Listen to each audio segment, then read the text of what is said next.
Oui, bien sûr, en pleine discussion. J'ai quand même l'impression que le HP, il sait vraiment pas quel est son désir. Il comprend pas les choses qui lui font plaisir. Il comprend pas les choses qui lui font du bien. Alors, on revient de la plage et quelqu'un qui allait pas très bien et qui cherchait, je n'ai plus envie de rien, je n'ai plus goût à rien. D'un seul coup, on le voit complètement épanoui. Qu'est-ce qu'il a fait? Il est rentré dans l'eau. Il est rentré dans l'eau. Il a touché du bout des doigts quelque chose qui lui a fait du bien. Quelque chose qui lui a fait plaisir, quelque chose qui lui a donné simplement une sensation de bien-être. Donc je pense vraiment que le HP ne sait absolument pas ce qui lui fait du bien. Ouais, je suis sur le bord de la route, hein. Moi ça ne me fait pas du bien du tout. Donc le surdoué ne sait absolument pas ce qui lui fait du bien. Donc évidemment, si on propose à un HPI par exemple de faire un business, de faire, je sais pas, bon, voilà, le travail traditionnel que le HPI sait faire, ce sont les gros de l'informatique, du design, etc., etc. Mais à un moment, s'il y a une sorte de burn-out et de cassure entre le raisonnement, la partie mentale, et d'un seul coup l'émotion qui vient, c'est hyper dangereux que vous ne sachiez pas, que vous ne compreniez pas, que vous devez aller à la recherche du toucher. De toucher ce qui vous ferait du bien, de toucher. Alors je ne parle pas de vos besoins, c'est encore autre chose.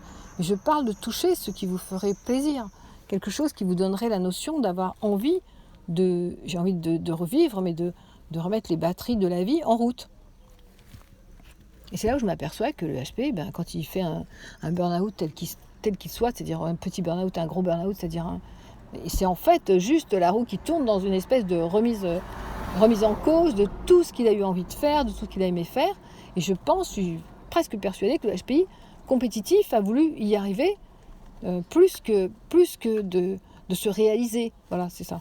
Et aujourd'hui, on est avec une personne qui est avec nous et qui presque redécouvre le goût de vivre. C'est un côté assez émouvant et c'est un autre côté que je trouve triste parce qu'on voit à quel point le HP se normalise et prend les codes des autres, les envies des autres, le truc à tout le monde, la compétition, il faut arriver mieux que les autres, et que finalement les goûts simples de la vie, le goût des merveilles, leur a échappé complet, leur a complètement échappé.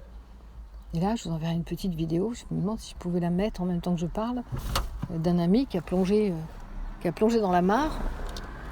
Et il a plongé dans la mare et c'était un tel bonheur de le voir nager dans la boue, il n'y a pas d'autre mot. Mais il était heureux. Voilà, ça c'est le HPE qui sait où il va, qui sait goûter aux choses merveilleuses de la vie, aux merveilles, c'est même pas aux choses merveilleuses, aux merveilles.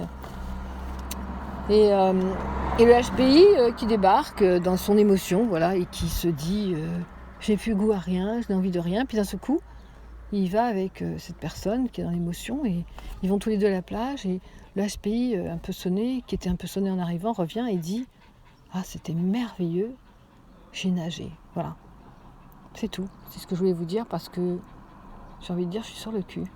Mais c'est un peu ça, hein. Un HPE qui emmène un HPI en déroute et qui le ramène vers le goût de la merveille. Voilà, je vous embrasse et je vous dis à très vite. Bisous, c'était un petit clin d'œil. C'était un petit clin d'œil de la plage de Deauville.